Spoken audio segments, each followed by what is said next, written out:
Well, the parade of layoffs, especially in tech companies, continues. Today, Salesforce announced that it will lay off even more employees. Salesforce is the largest employer in San Francisco. And San Francisco is being hit especially hard by tech layoffs. But, with pretty much all tech companies cutting jobs in varying amounts, I suppose that it should not come as a surprise that Salesforce is also cutting positions. Salesforce has had a couple of rounds of layoffs so far this year. This video continues our coverage of the wave of layoffs sweeping the United States. So, what does this mean for San Francisco? What does it mean for big tech companies? What does it mean for the economy? And, what does it mean for the future of the United States? But, before we get into all of that, please press the like button and leave us a comment below. We would love to hear from you.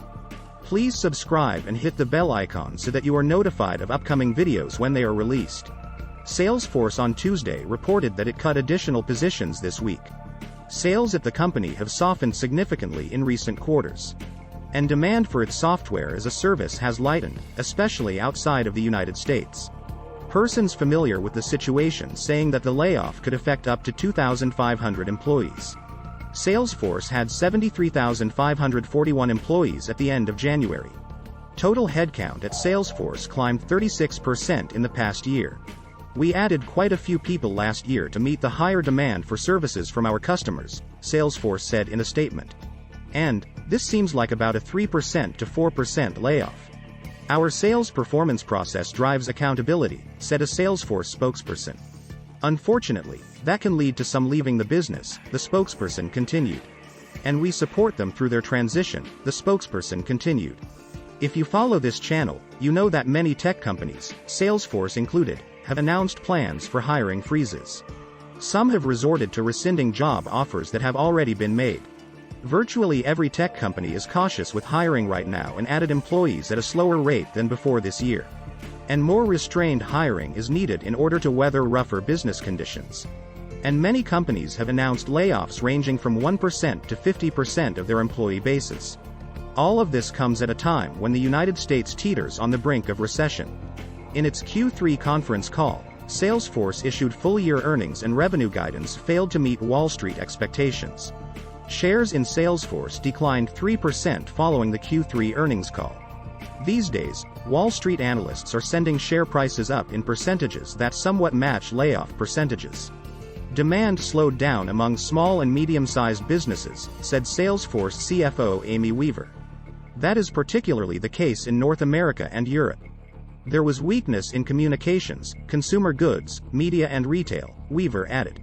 I expect longer sales cycles and greater scrutiny of corporate purchases to persist, said Salesforce CEO Mark Benioff. Microsoft is one of Salesforce's top competitors in business software, and Microsoft announced a round of layoffs in October. All of this comes as tech stocks deal with the ongoing effects of a weakening macroeconomic environment. If you follow this channel, you already know the underlying economic forces impacting tech companies. Inflation is raging in most countries of the world. Central banks all over the world are raising interest rates in order to fight inflation. Wall Street analysts are cracking down on unprofitable tech companies that basically are not growing anymore. So layoffs are sweeping the United States. As a result, consumers are not so confident in their job security. So they are pulling back on spending. Because of that, corporate marketers are cutting their ad spending. And ad spending is the lifeblood of tech companies. So, tech companies of all sizes are having layoffs. And on the narrative goes. But more importantly, Salesforce stock is down 44% since the start of the year. This is the company's second layoff in 2022. However, the first layoff was small. Salesforce also implemented a new hiring freeze which is in effect through January 2023. Details about the layoff were not immediately available. But, it seems that at least people but might be mostly contract workers and maybe not too many full-time employees. Salesforce has more than 73,000 workers. And, although layoffs are never a good thing, 90 workers from a total of 73,000 is a fairly small fraction. But, as you probably learned, big tech companies are shying away from actually announcing layoffs. They want to avoid scaring shareholders and damaging their brands. These days, there is some fear among Wall Street investors the growth prospects for many big tech companies have fundamentally Salesforce did not make a spokesperson available to comment on how many employees were affected. Salesforce has had an on-again off-again hiring freeze. The hiring freeze was on in May. Then, about a month ago, it was off. And now, it is back on. Salesforce also had a layoff in August 2020. Coincidentally, the layoffs were announced immediately following a report of record quarterly revenue. This latest round of layoffs comes at an interesting time. Wall Street analysts have questioned Salesforce over its future growth potential. Salesforce recently promised Wall Street analysts a goal of hitting 25% operating margin by 2026. So, if growth has stalled, then more job cuts will be in the cards. And that seems to be something of a theme running through the tech patch these days. For years, tech companies of all sizes achieved valuations based on high future growth prospects. But, in 2022, it is coming clear that growth is slowing or even reversing for many tech companies.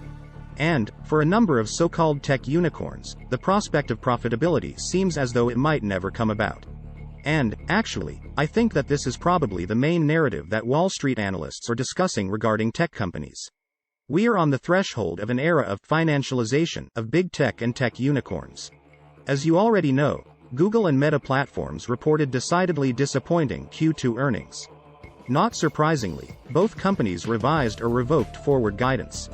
Google was still profitable and growing. But top and bottom lines were disappointing. Meta has posted shrinking revenue for 2 quarters and maybe a third quarter as well. Both companies have hinted at layoffs but not actually made detailed announcements. Meta Platforms management promised cost cuts, hiring freezes and ruthless prioritization. Meta has begun quietly pushing out a significant number of employees. The company has restructured departments and given employees 30 days to find a new job within the company.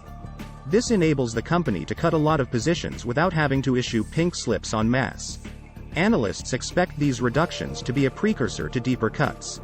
Meta is expected to announce a huge layoff of thousands of positions tomorrow. Layoffs at big tech companies are big news because the biggest tech companies went on a veritable hiring spree throughout the pandemic.